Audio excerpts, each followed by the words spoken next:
Episode It's 21. been a long week. That's our segue. That's our intro. Should we do out of context? Yes. In this episode, we repeatedly learn never to trust a man in purple. Kiryu gets upset when he doesn't get a Christmas present. And I feel like pulling it out was definitely the wrong move. Thank you for coming back from our replay reviews. My name is Leah. And my name is Kathy. We are two friends who are here to replay, review, and analyze your favorite video games. And since Kathy has never seen the games before, it helps me view them through her fresh eyes, almost like I'm discovering them again for the first time. We hope it'll be a similar experience for you.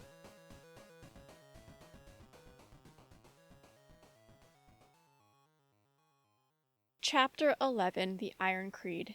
Kiryu meets back up with Sayama, who, after thinking things over, is worried she may be one of the Jingweon survivors. Kiryu asks if she'd rather call off the meeting with Kurai in light of this, but she still wants to follow through, so they head out. But she also just grabs a cigarette and goes let's go, as if he can't smoke and walk at the same time. After another way too long scavenger hunt, they find a place called Keima, where they locate Mirai. After some convincing, he reveals the names of the other two survivors, and that there were two additional survivors, the boss's wife and child. What's up with doing the puzzles and about finding a plump hostess? What is up with this game for making us do the most weird things? I wish I could say that seems weird, but after playing the whole series, it's pretty mild. So we then see another flashback of the incident. We see that Kazuma did not shoot Mirai. Shimano did shoot him and thinks he killed him, but he did not. And then they make it sound like, I guess Sayama is the boss's daughter, who Kazuma killed, and he says they both escaped with Kawara. What I don't understand is why does everyone keep making the assumption that she is a Jingwon? You can be an orphan, but you don't automatically jump to that, right? I'm also kind of annoyed at this character because she keeps defying everyone's orders or advice just about leaving things alone. This guy dies because of them. They lead the Jingweon Mafia right to him. Was it worth it? I don't know.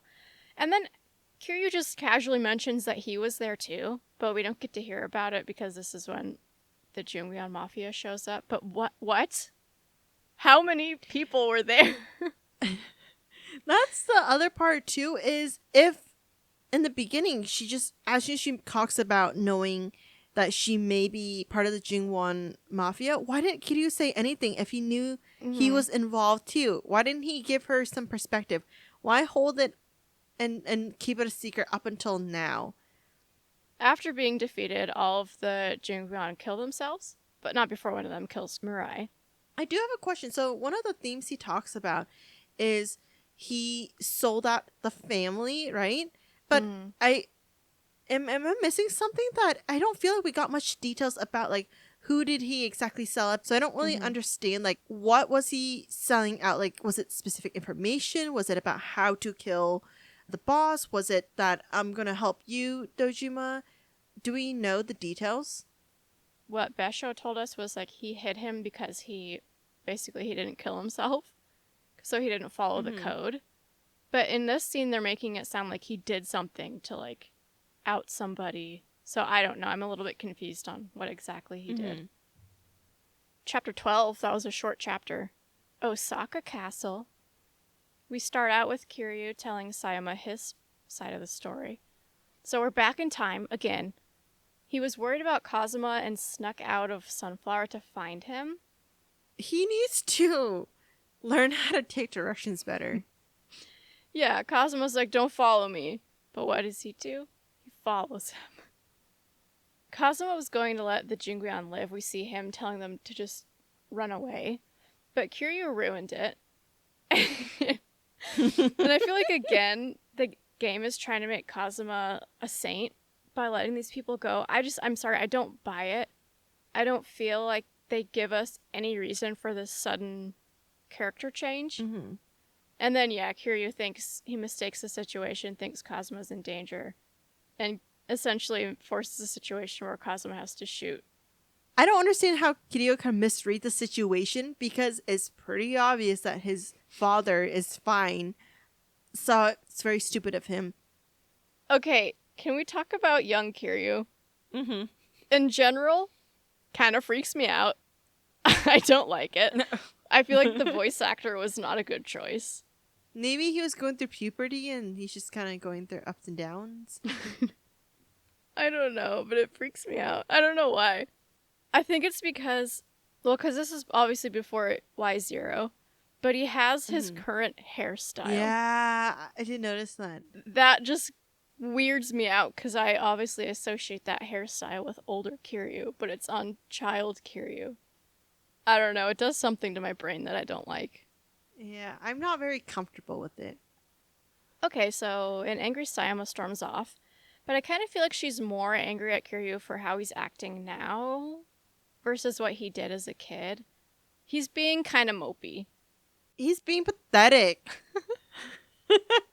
I get where he's coming from, but dude, you've had so long to process, and why are you being so dramatic? Since the montage, I mean, like, he annoyed me before then too, but since that moment on the roof, I don't think there's anything he's done that hasn't pissed me off or annoyed me. I don't. Well, okay. I guess he's going to get what's coming to him because as he's being dramatic, he unknowingly provides the perfect opportunity to be attacked and he gets stabbed in the gut. How long was he standing there for? Because it's nighttime now. Why are you just standing there? Why didn't you call for help? I mean, he ends up like moving somewhere, but there's a lot of actions he could have done to prolong himself from dying. Don't pull out the freaking knife and just bleed all over the place. I feel like everybody knows that. Yeah. Right? And if you don't know that, don't do that. It's all that's holding your guts in there. And then again, we don't go to a hospital. We don't use our cell phone. Okay, and so in the midst of all this dramatic kind of thing, what did Sayama say? I can't remember what she said, but he's like repeating that in his mind. All I just wrote was that it wasn't even that great of a line for Kiryu to be repeating the words in his head. And then also, where's this music coming from? This entire scene. Yes. Okay, let's start with the quote in Kiryu's head. Not only is it not a very impactful quote, it's also the complete opposite of what she said she would do in that bar scene when she's like, I'm not going to be able to forgive. But here she's completely flipped. Killing you's not going to make it even. Is it just because it's Kiryu now? Mm-hmm. Obviously it is. The music. It's not the first time we'll hear it. It's so random. Like, I wasn't expecting that, and it kind of like comes and goes in very unexpected times. Yeah. Well, anyway, I think we should move on. So Kiryu arrives at the bar, where Kawara is also present, as well as Tamiyo. But we don't really see anything, because I think Kiryu passes out. I can't believe a former Tojo clan boss can die or get stabbed so easily. He should be ashamed of himself. He's off his game in this game. So we cut pretty quickly to a meeting with Pistachio, Ryuji, and some other guy, who I'm not sure if we've seen before or not. Pistachio picks on Ryuji a bit and thinks he's going to be the next Omi chairman.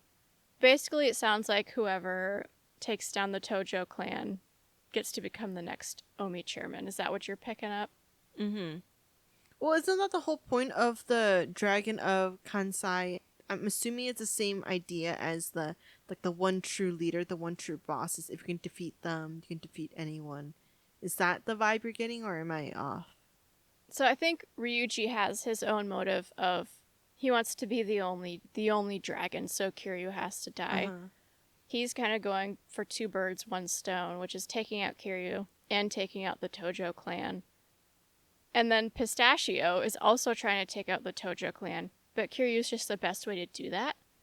The agreement is whoever takes down the Tojo clan becomes the next Omi chairman.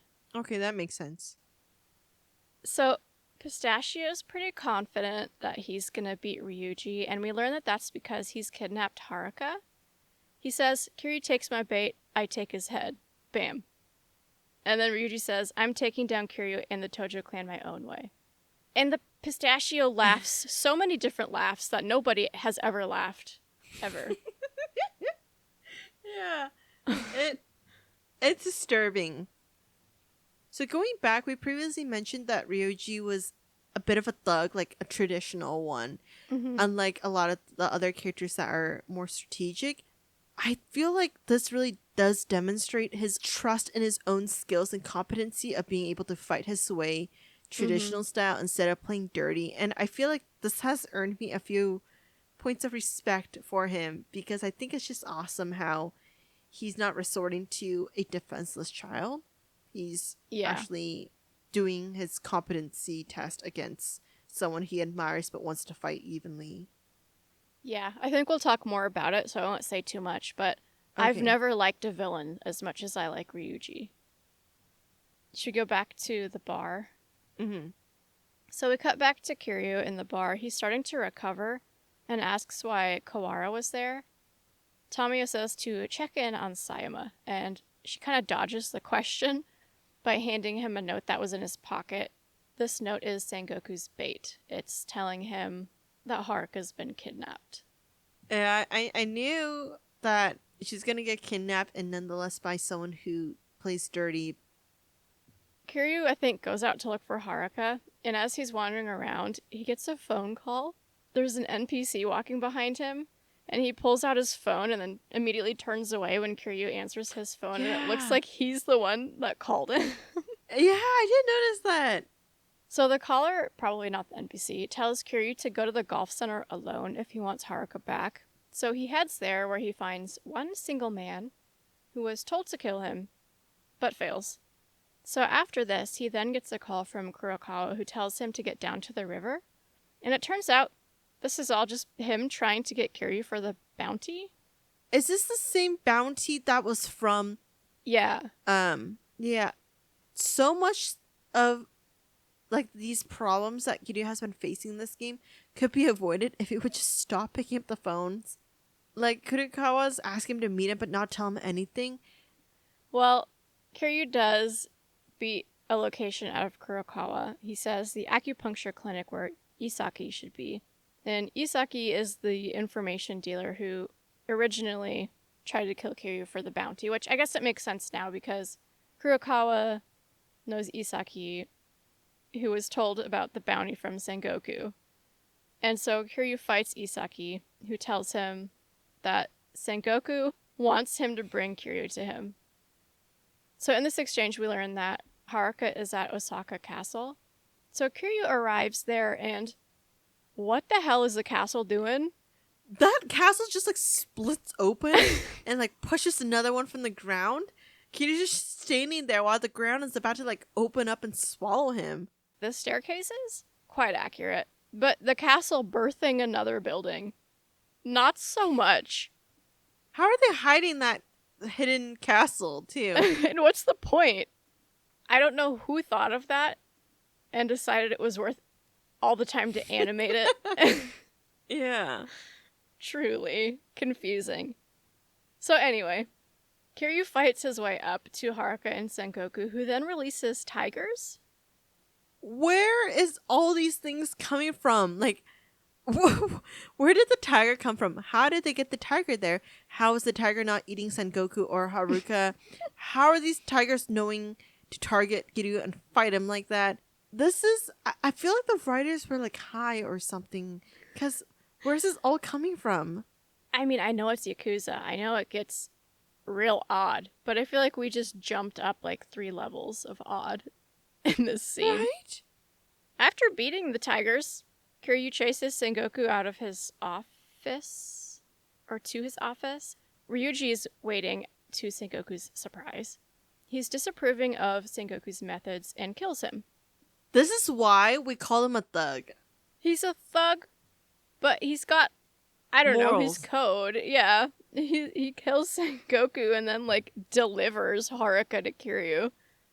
He's so disapproving of using her. Is it weird that I find that kind of behavior attractive? No, it's not probably weird a red at all. flag because there's so much moral to that. It's like He's the type of guy who would, if he had a girlfriend, it would be like touch her and you die, but also Exactly. very like, I'll hold the door open for you and call you kitten or something. I don't know where this is going, but it's like his willingness to protect the vulnerable, like Haruka is, and ask for a fair fight. Mm-hmm. I like that. I like that a lot. Ryuji's the best part of this game. And he's the only saving grace for the scene because the ridiculousness of fighting tigers and Not castles just that tigers, split Kathy. open. Ferocious tigers was their official name. Really? Oh. Yeah. Oh. Yeah. It. Yeah. Also, why is Ryuji like 5 times bigger in size than He's Pistachio massive. Man? Like, right? It's the camera angle too, but it makes Sengoku look like a tiny little ant. Like a little pistachio. Oh, good analogy. He got his shell cracked in this scene. I mean, I don't think we've done any so longs. Do we need to do one? Okay, yeah, we have not done any so longs. The first time I mentioned doing a so long was later in this game, so I completely forgot. So I think it's safe to say though, he's a so long mother. Agreed. I don't think we've seen a single redeeming quality. He's just dumb. Anyway, okay. Back on track. So Ryuji says, day after tomorrow, we're coming at Kamurocho with all we've got. Are you ready? And then leaves. And this is where in my notes I said, why is he kind of cool? He's telling Kiryu the plan. He's not trying to, like, hide anything from him. It is really cool. And it, again, I think why we like it so much is also for the same reasons why we like Majima, is that he's not afraid of going against the traditional norms. He's doing things on his own merit, and when he wins, it's going to be because he earned it fair and square. And it makes me want him to be the Omi chairman. Because, like, honestly, he's kind of earned it. Kiryu apologizes to Haruka, as well he should. Mm-hmm. And then Sayama arrives just as Kiryu is collapsing. And they all leave. Well, where did Sayama come from? Yeah, another question. Where'd she come from? Also, Kawara spying on them? Moving on to chapter 13, settling accounts. We're back at Aoi, where Sayama finds a note from Tamio that says her dad is still alive. So Sayama leaves to go try to find her. What is with this? Why would you just leave that in a note? Everyone needs communication training in this game. It is absolutely the worst. While she's out looking, Kiryu and Haruka explore Sotenbori, where they bump into an agent that really wants to represent Haruka. Kiryu has a meeting with him and eventually decides it's in Haruka's best interest to pawn her off on this agency. We as the player don't get a choice. I tried to fight it. Which I know, I'll give you credit for that, but I'm so creeped out by whoever's writing these lines because this is what sex traffickers are probably saying to people, and it's so like I feel like he's ready to sell her to the porn industry because he's such a creepy guy. Definitely a child kidnapper. Anyway, let's put him behind us and move on back to the bar where Kiryu gets a call from Kurahashi, the Tokyo PD guy, who has Date hostage. Turns out he is one of the survivors from the incident 20 years ago. Okay, so we need to talk about this real quick. Correct me if I'm wrong, but throughout this game they're saying like the incident 20 years ago. Or like it was around 20 years ago, about 20 years ago. But then on this phone call, Kiryu says, "Who are you after?" And he responds, "People who ruined our lives 26 years ago." So now it's 26 years. Why have we been saying 20 about 20 this whole time? Because that makes a big difference. It does, and the only way I can make this math work is if it's been 6 years of suffering prior to this final moment 20 years ago, but maybe he remembers it more clearly and everyone else doesn't. See, that's why I was confused, because this game is... What is it?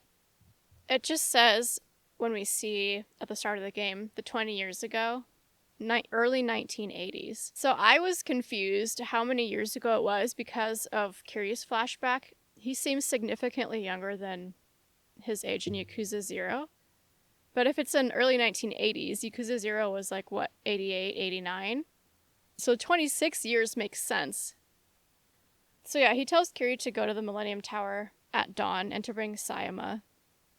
Anything else on that scene? No. When they arrive, Kurahashi's waiting for them. Date's tied up with the florist and other hostages, and he yells to them that the building is wired to blow. So Kawara and Tamio get there, and then they're chatting with Kurahashi, and turns out that Kawara has had his suspicions, which we knew nothing about in this entire game. Yeah. There's plenty of opportunity for Kawara to kind of show some of his cards and what's up his sleeves, but no, we don't get that. Yeah, I agree. Kawara maybe should have done something about Kurahashi a while ago. But to each their own, I guess that's just his strategy. And he says to him, once I take care of you and Daijin, it'll all be over. And Kurahashi responds, you could kill a man with your daughter watching. Big reveal. Ooh. I'm glad that is not about Sayama being truly a Jingwon, but at the same time, I feel like I'm not that surprised, but I mean, like, cool. The build-up was kind of weak. Kara is then shot. This is when we learn that, for sure, that he is Sayama's father, and that he got together with the boss's wife. And then he gets shot a few more times. Kiryu frees the hostages. Kawara takes another bullet, shielding Sayama. And then we see more events of the past. And before we talk about all that, how annoying is it that he got shot so many times? So many. Like, there's so many people in there that could have done something. Anyways, going back to the flashback. So we pretty much learn the woman he slapped, who was trying to throw her baby out the window, that is Sayama's mom. We also learn the flashback that Kawara left for work for a year, and during this time she was killed by the Jingweon Mafia. And then her mother, before she was murdered, gave her up to Tamio. I'm kind of frustrated that Kawara isn't telling Sayama more details about her brother. Yeah. Just spit the truth out. Why withhold this piece of information? I know. It pissed me off too. They should have just had him die before he could answer. Yeah. Would that have been so hard? I feel like they're just trying to make us mad at every character in this game, to be honest. I'm kind of annoyed too because I feel like they're trying to repeat it back to Why Is There, where Tachibana has to figure out what happened to his sibling. Mm-hmm. And so she's now trying to figure out what happened to her sibling. If we're talking about Yakuza 0, that was a complicated storyline as well, but it all came together in a way that made sense. And I feel like in this game, it's not really coming together in a way that makes a whole lot of sense. And I think it's because we don't really know the characters that well, or there's too many of them. It remains a bit messy for me. Mm-hmm. But yeah, Karawa dies. Then ends the chapter. I feel like if we do it so long for him, I kind of want to put him a step above neutral, as in so long mother respecter, just because he took the bullet for his daughter. Yeah. And he tried to protect her. But his lack of communication skills and ability to justify his actions to protect himself, that is what made me feel like it was closer to neutral. I don't feel like he did too much that was totally outside of morality. Mm-hmm. But he definitely made some mistakes. But I think he generally made mistakes just out of desperation to protect people. Mm-hmm. So I feel like he's not a bad guy, but he's not great. With that, should we end it? Yes, we will finish out the last chapters of the game next week. Audacity on 1, 3, 2, 1. Thank you for listening, and don't forget to send in any questions, comments, or game suggestions. You can find all our contact info on our website, replayreviewspod.com, or contact us directly through our site. Did we completely miss something? Are we way off the mark? Or you just want us to take a deeper look at anything from the game? We'll tackle any topics you all want to hear in our season wrap-up episode. We also have a Reddit where we discuss anything we're curious about. Go take a look and let us know what you're thinking. Our theme music is Condemned by Eggy Toast. They'll play you out, and we'll be back next week.